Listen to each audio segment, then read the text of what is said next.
This video is sponsored by Card Kingdom. You can visit their store by using my referral link in the description below.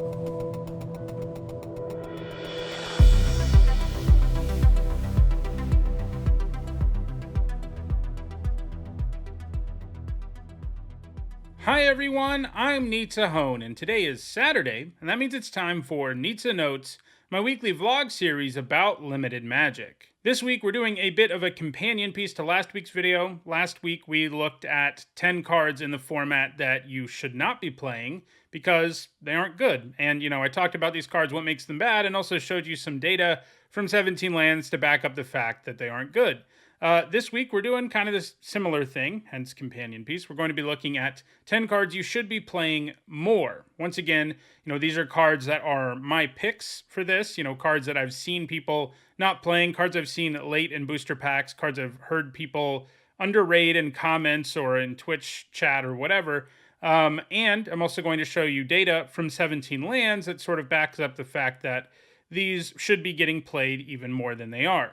I do want to elaborate a little more on 17 lands. Last week, I said this is 17 lands. It has thousands of drafts. We're going to use the data. And lots of people in the comments didn't fully understand what it was. A lot of people thought it was just like all the data from everyone who plays Magic Arena. And they were saying that it would really be skewed because there's so many bad players out there and stuff like that. But that's not actually how it works. 17 Lands is a service that you can, sign up for. It's free, so check it out, 17lands.com, where it basically scrapes data off of all of your drafts, looks at your picks, looks at your win rate in games based on what cards you have in your hand, cards you draw, cards you play.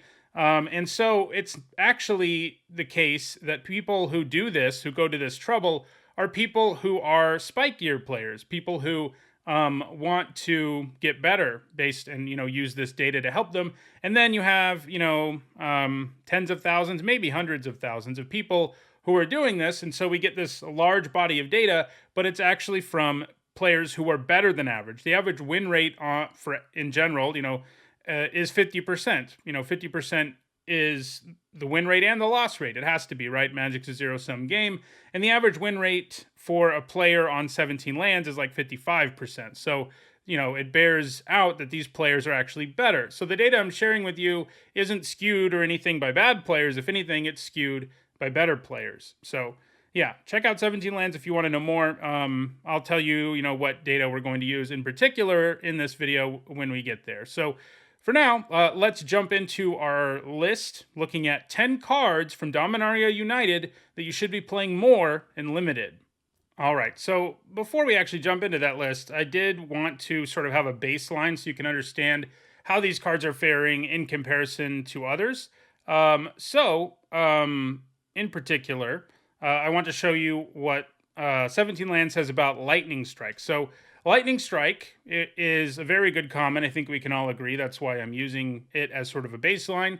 It has a 57.4% win rate, which is quite good for a common.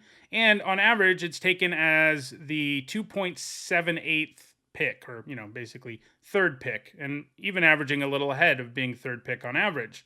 So people are taking it pretty highly, and it has a pretty good win percentage. But as we'll see, a lot of the cards we're going to look at in this video actually have a higher win rate, a higher win percentage. And the win percentage I'm using here, by the way, is the games in hand win rate. That means if it ends up in your hand in any way, this way we can use the problem. Sometimes you have a card that's stuck in your hand, and this weighs against that. Because if that card is in your hand and you lose because you can't cast it, it's still weighed against it. It isn't only looking at when you cast these cards, it's looking at this card ends up in your hand one way or another, and whether it has a positive or negative impact on your win rate. And obviously, we're going to be looking at positive here because we're talking about cards you should be playing more of. So, Lightning Strike, this baseline card we're looking at, 57.4% win rate, 2.78 as its average pick, okay? So, for a comparison, let's talk about the first card on our list. And these are all commons and uncommons. I figure that's the most useful because we see the most of these. And some of these are going to be cards you've heard me champion in draft videos and stuff. So I apologize if you've already heard me do it. I haven't actually shown you the data when I've done that, though. So first of all, the first card I want to talk about is Love Song of Night and Day. So this has a 57.8% win rate. and it's taken on average as the 5.44 pick. So it has actually a higher win rate than Lightning Strike, and it's taken significantly later. And this is a card I've seen a lot of people say isn't good. You know, whether I drafted in a draft video, whether they tell me that on Twitch chats, whether it was in my set review. And I don't really fully understand why, and hopefully this data will convince you that I'm right, because the card is quite good. You know, and it is true, like a lot of the sagas in this set aren't very good. It's sort of the opposite of Neon Dynasty, where there are only a few bad ones. This set only has a few good ones, but this is one of them. Generally, with Love Song of Night and Day, you're skipping chapter 1. Thank goodness for Read Ahead, or this would be significantly worse. And if you do that, you end up paying 3 mana for a 1/1 flyer and a 2 +1/+1 counters. So that's pretty good value for 3 mana. You're getting a lot. You can look at it as sort of a 3 mana 2/2 flyer that puts a counter on something, or, you know, a 3 mana for a 1/1 that puts a counter on 2 other things. However you want to look at it, the rate is excellent on this card, and it's really good in aggressive white decks, whether you're doing black-white or red-white, really are the places where it really shines. It's okay in green-white too. And sometimes chapter 1, having that extra option actually matters. There are times where, you know, your opponent's tapped out, you know you're going to lose if you pass the turn and go to them, but there's like a card you could draw that could win you the game. When that happens and you top deck a Love Song of Night and Day, you know, it doesn't hurt that you can do that. You don't do it often, I should note, but it is just upside on a card that's already good when you started on chapter 2. So it gives you a great rate. It adds to the board in a significant manner. The only thing about it is you have to be a little careful. Like, ideally, you want to wait to play it until you have at least one other body already, so you can get both counters, but that's not that hard to do in the black, white, and green, white decks. You just need a 1-drop or a 2-drop ahead of this 3-drop to, you know, be in play and not have died, which is very doable, you know, most of the time when I play this card. So, Love Song of Night and Day, a nice uncommon, higher win rate than Lightning Strike. Next is another card that I've championed a lot, and it's Keldon's Strike Team. And this card is taken even later than Love Song of Night and Day. On average, it's the 7.84 pick in a draft. And it has a 58.8% win rate. That is an excellent common. It is, you know, 1.4% higher than Lightning Strike and taken much later. Now, one thing to keep in mind with all of this doesn't necessarily mean, you know, Love Song of Night and Day and Strike Team are just better than Lightning Strike. It's always more complicated than that. Data is not perfect. It doesn't tell the whole story. You know, Lightning Strike is a card that fits into any deck, you know, whether you're doing a domain deck or an aggro deck or whatever. These cards, Love Song of Night and Day and Keldon's Strike Team, not so much. You're not really going to play either of them, for example, in a domain deck. So part of the reason they're taken later is because they're less flexible. Nonetheless, it still shows that these cards are being taken later than a card, and that they have fairly high win rates. And the Strike Team is great. It really powers red-white decks, especially. The 3 bodies it gives you is great. Even if you're behind, it can be pretty nice at helping you stabilize. And if you're ahead, it often wins you the game. Now, it is sort of a gold card because it has a white kicker cost. And, you know, I don't play it nearly as often outside of red-white. But a 3 mana 3/1 with haste that can also, you know, if you double spell in a turn, it gives the other thing haste too. And that matters. I've mostly had that happen, be negative for me, like someone play a Tolarian Terror and then this and then attack me. But it is upside, even though I've mostly been on the receiving end.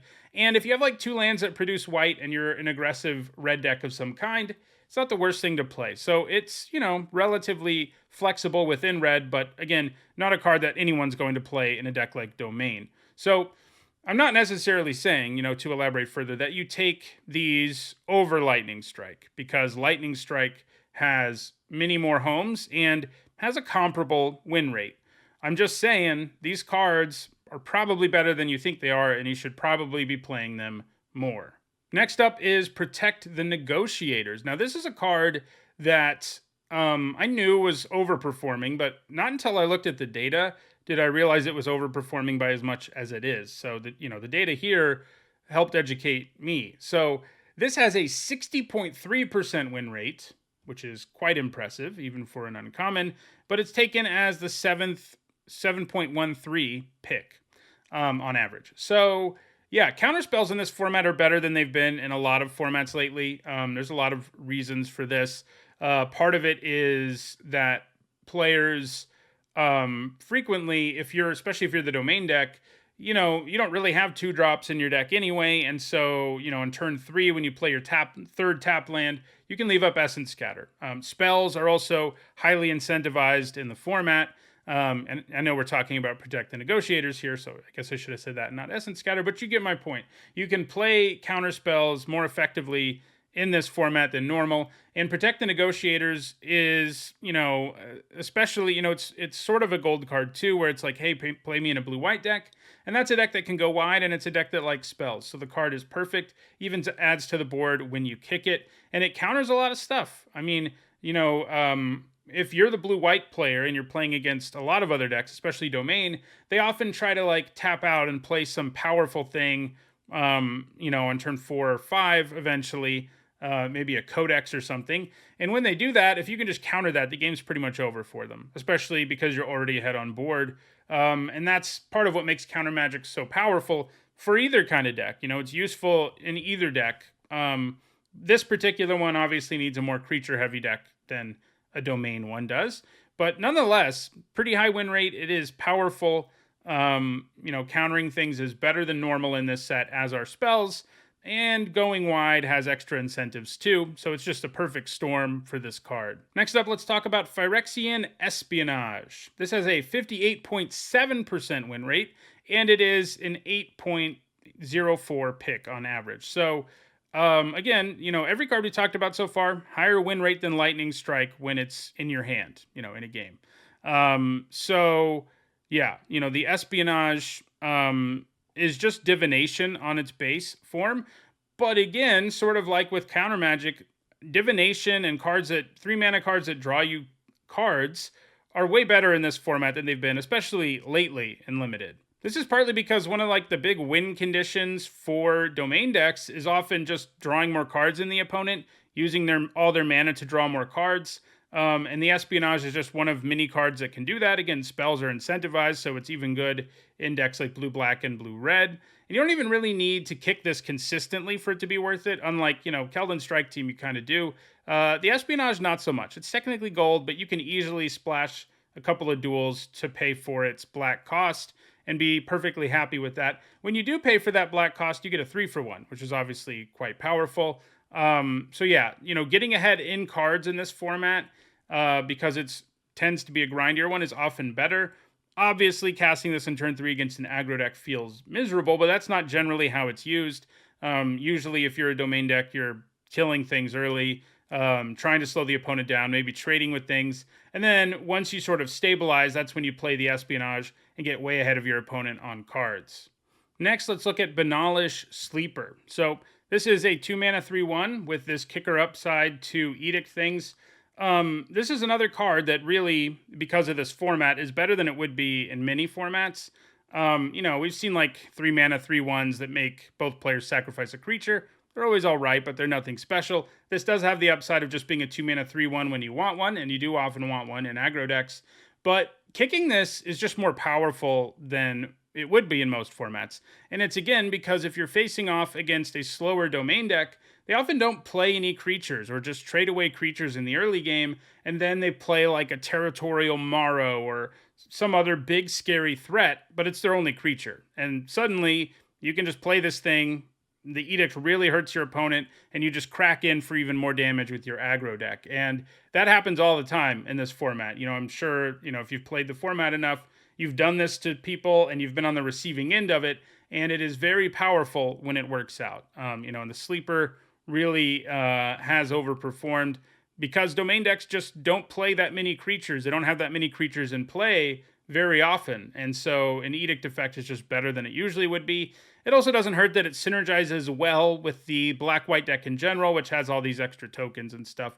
But I think the biggest factor is really just how much this card punishes, a deck that's just going to like slam a Tolarian Terror, and that's their only creature. And, that would normally be a problem and be a roadblock, but you can just play your Sleeper, who also gets to ignore Ward, which is pretty sweet. So Sleeper has been quite good with its 57.5% win rate, and it's usually an 8.12 pick on average. So taken, mid-pack, but, comparable win rate to Lightning Strike. Again, sort of a gold card, but this is another one you can get away with just splashing a couple of dual lands, and you feel like you're going to get enough mileage out of it. The rest of the cards we're going to talk about in this video do have a win rate below Lightning Strikes, but they're still taken pretty late for how high their win rate is, and most of them are pretty competitive with Lightning Strike. So, for example, there's Shadow Prophecy. So this is kind of in the same category as the Espionage is. It's a card that gives you card advantage, and it can even do it at instant speed. And it also gives you serious card selection. It loads your graveyard. It is quite good. And it has a win rate of 57.1%, and it's taken on average as the 9.54 pick. Now, again, this is not a card that fits in every deck. You're not really, I mean, you can play one of these in like a black-white aggro deck and it's not a disaster, but it's not going to have as high of a win rate there. It's powerful in domain decks. You know, unlike Espionage, it says domain on the card. It gets better the more your domain is. And yeah, it ends up being one of these great cards for helping you pull ahead of your opponent once you've sort of managed to stabilize the board and not die against your aggressive opponent. This can really pull you ahead. Now, again, and I should have mentioned this too with Espionage, these are cards you don't desperately want more than one of in your deck. You know, usually your domain decks, you want like two of these things, any number of 2 Shadow Prophecies and or Espionages. More than that, and you can get into some trouble because they don't do anything. Like when you're getting beat down, and if this is all you have to do, it's kind of a nightmare. But once you sort of get over that hump, they are powerful ways to pull ahead, and that's reflected in their relatively high win rates. Prophecies is not as high as Espionage's, but that, I think, is partly a result of it just not being as good when it's not in a domain deck, whereas Espionage kind of works in like blue-red and stuff like, and blue-black, obviously, as well. But yeah, Shadow Prophecy probably should be playing it more. There's also Magnagoth Sentry. Not an exciting card. It's a 4-mana 4/4 with reach. However, it has a 57.1% win rate, and it is on average the 7.51 pick. So what we're talking about here is, you know, 3.3% beneath Lightning Strike, which is pretty surprising. It's worse, you know, in terms of win rate and obviously as a card, but not by a lot. And, you know, you can pick it up mid-pack. You know, flyers are a big problem in this format. If you're one of the green decks and you don't have a way to stop them, they can be a pretty big problem. It's nice that this stops Tatiova's flying tokens and stuff too. It's just a nice roadblock for so many creatures in the format. It stops griffins that don't have at least 2 creatures coming into play and stuff like that too. It just has a nice stat line. Certainly not an exciting card, and certainly not actually, you know, that close to Lightning Strike and power level, but certainly a better card than you might have thought. Next, I want to look at Eerie Soul Tender. This is 3-mana 3/1 that enters the battlefield, mills 3 cards, and then also has the ability to get things back in your hand from your graveyard. This format is grindy enough that this thing has proven to be quite good. It has a win percentage of 56.7%, and it is on average the 8.61 pick in a draft. So, yeah, so the Soul Tender works so well with so many things. One of the things that probably first comes to your mind if you play this format a bunch is how awful it is to play against someone who has a Wingmantle Chaplain in one of these, because, you know, killing their Chaplain means they can get it back.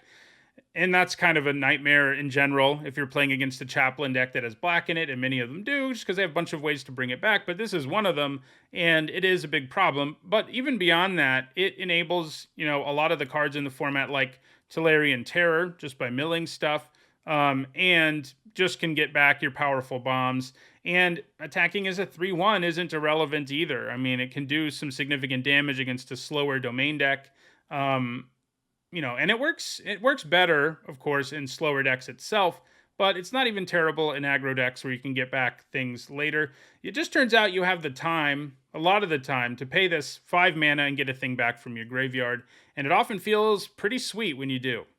There is also Timely Interference, which has a 56.5% win rate, and is taken on average as the 8.75 pick. This thing is obviously great in blue-red decks. You know, you want to get cheap spells in your graveyard for Tolarian Terrors. You want to cast cheap cantrips so your electrostatic infantries and stuff get bigger. It just works really well in those decks. But even as just like a general sort of cantrip type card, it's kind of playable in a lot of the blue decks in the format, whether you're playing Domain or blue black, just because, you pay one and you get to draw a card. And a lot of Domain and blue black decks also just happen to have Tolarian Terror. I mean, it just sort of overlaps into all of these decks that have a decent number of spells. Kicking it can be particularly nasty, but this is one that, you don't kick all that often. You're mostly just using it to trigger stuff and draw a card, and it does a pretty good job of that. The last card I want to look at is Battlefly Swarm. This has the lowest win percentage of any card we're looking at. It doesn't have a super high one at 56.2%, but it is taken around the 10th pick. So that's pretty late for a card that has sort of a, it has an above average, about 1.2% above the average win rate of a card on 17 lands, and it's taken super late. And, it just turns out this card really, it works okay. Like if you're a black-white aggro deck, I don't hate running these just to help me go wide. You can pump the whole board, and they're nice to beef up because they have flying. But they're also pretty good. They're nice cards for basically every deck in the format that has black in it, because if you aren't the more aggressive deck, having this creature that can trade for anything isn't a bad thing to have around in your Domain deck, because, you can just use it to trade for any problem creature that might attack you. And kind of like Magnagoth Sentry, it stops all of these flyers that are really obnoxious in the format. Not quite as effectively as the Sentry, who can block something and survive, but it still does kind of a similar job of stopping flyers and doing it relatively efficiently. So those are my picks for the 10 cards in Dominaria United I think you should be playing more of. Again, none of these, I wouldn't say any of these, are better than Lightning Strike, so don't take them over that for the most part. Mostly, though, because Lightning Strike is more flexible. If you're talking about the deck in the ideal situation, these cards actually do have higher win rates. That's why they have higher win rates, because Keldon Strike Team in a red-white deck is just better than Lightning Strike. So there are times you take the card over it. If it's clear you're going to be in red-white and you see a Lightning Strike and you've already got a few removal spells, might just be better to take the Strike Team. But early in the draft, you do want to be taking Lightning Strike ahead of it. All right, so let's close out the video, as usual, with a Crack-a-Pack. We're going to look at a pack one, pick one situation. I'll tell you what I would pick, and also tell you what I think of the other cards in the pack. All right, so here's our pack. Our first common is Eerie Soul Tender, one of the cards we just talked about. It is a solid common. I don't think I would want to first pick it, but as I just discussed, its ability to mill you has synergy in the format, and its ability to bring back powerful cards like Wingmantle Chaplain is really good. So, yeah, I mean, hopefully we don't first pick it, but it is better than like your average common in the set. Like Elfhame Worm, for example, this thing's fine as sort of a, 5-mana creature if you really need one. The kind of weird place it finds itself in is the aggro decks aren't desperate for a 5-drop, and the Domain decks kind of hoping for something more powerful to do on turn 5 or 6 than just play this. It's not terrible. You play it in some aggro decks and in some Domain decks, but it's not really the card you're after. I would take Eerie Soul Tender over it. Heroic Charge is next. This is definitely a build around, but if you're in a red-white deck, you basically always want one of these. It closes out a lot of games. The fact you can kick it and give it trample matters frequently. Goes well with your Keldon Strike teams and stuff like that. I do think I'd take Soul Tender over it. The Soul Tender is better in a wider variety of decks. Argivian Phalanx is next. This thing is fine too in, aggressive decks. It's not that hard to play it as a 4-mana 4/4 Vigilance, and you can often do a lot better than that. So yeah, I mean, the Phalanx is nice. I would still take Soul Tender though. Phalanx, again, locks you in to, it's sort of a build around for really go widey decks, which to be fair, do include 3 different decks in the format: green, white, red, white, and black, white. But I'd still take the Soul Tender over it because it's useful in more decks. Jaya's Fire NATO is next. This thing is like, the kind of necessary but not great removal that you run in pretty wide variety of decks. You can end up having to play one in like your Domain deck if you are short on removal. You can end up playing it in a spell deck if you're short on removal. But you kind of hope for better removal, and you hope to cut this most of the time. It does kill the thing, but very slowly and in a very clunky manner. And the Scry 1 doesn't really soften the blow, so I'm still on Soul Tender. Next up, we've got Splatter Goblin. This has been a nice 2-drop. You know, it can do some silly things with Bone Splinters sometimes where your opponent has an X1 in play and they have a some other creature you want to kill, cast Bone Splinters, kill them both, which feels pretty good. And it's just a nice aggressive 2-drop, too. You know, do like it more in aggro decks than in defensive ones, but it can sometimes be a decent roadblock if you're in a defensive situation, too. I'm still on the Soul Tender, though. This pack, the commons so far haven't super impressed me. Obviously, the ceiling on Heroic Charge is higher than Soul Tenders, but you know, the floor for these has not been very impressive so far. Next up, we've got Juniper Order Root Weaver, 2-mana 2/2 that you can kick into a 3/3, or it can put the counter somewhere else. It's nice. You know, sometimes you end up playing this in like black, white, or red, white aggro decks, and you like splash a couple lands. You do sort of help. You have a better 2-drop than this in those decks, because if you're not kicking it, it isn't nearly as good. And if you're only kicking it sometimes, it's not quite enough. So I'm still on Soul Tender. Next up, we've got Academy Wall. This thing, you know, is a decent role player in the more controlling spell decks, which I do think are sort of the weaker decks in the format. That is like a slower blue-red deck or a blue-black deck. Every deck is viable in the format, though, and if blue-black is open, you can end up with a very good deck. But the wall also fits in with Wingmantle Chaplain, so that obviously boosts its stock, but it's still not a thing you take, you know, pack one, pick one. You take it once you know you're in a spell deck or you have a Wingmantle Chaplain, and that's pretty much it. Next up is Llanowar Stalker. This was a card that made our list last week as a card that you should stop playing because it just isn't very good, and that's true. You know, it's a 1-drop that if you do play it on turn 1, can do some significant stuff, but it's horrible the rest of the game, and even the turn 1 payoff you get out of the card isn't exactly exciting in most matchups. Next common is finally one that's better than Eerie Soul Tender, and it is Flowstone Infusion. 1 red mana for +2/-2, so it feels like shock a lot of the time. And then it has a couple of extra upsides. One of them is that sometimes you pump your own creature and do lethal. It's happened to me once or twice in like 80 drafts. It's not a common upside, but it does happen.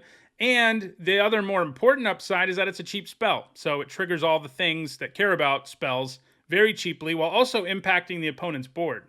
It is now definitely what we would pick. First uncommon is Balmor, one of these cards that loves spells, +1/+0 and trample to your whole board when you cast an instant or sorcery.